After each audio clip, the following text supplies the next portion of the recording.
No, ahí está la traducción de Ahí la está, croqueta y el día de la comida picante. Sí. Mm, Y acá te... Itaiba picó. Itaiba. Itaiba, pecha. Sí, sí. Tai dice... Tembigu, Itaiba ara. Sí, picante, sí. Día de la comida picante. Y y yapeba Ya, ara. bebé. Eso Ya es croqueta picó ahí, ¿no? Claro, envuelto, pues. Oye, Ya sutei. Aso oinge, pues. Mm, ahí está. Bueno, ¿qué quería contarles también esto que tiene que ver con... Bueno, le estoy leyendo, ¿vieron ustedes que hay... Este es 17 de enero, vamos primero a eso entonces. Sí. Día del protector animal, Ahí di está. barbacoa, y... Ella pellante. ¿Recordás ese caso de usted, el perro a quien le reventaron la bomba en la boca? Bueno, Sí. Y en canela. homenaje a él, Canela. Sí, exactamente. Y él, acá se habla Mimbar Erecua.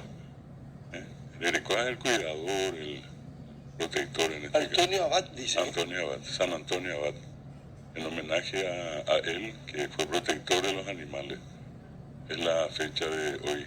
Que tiene la doble característica. También sirve para bendecir hoy a los animales. Una práctica que me parece muy... O sea, esta fecha también se usa para eso, Mojara. Coincidente.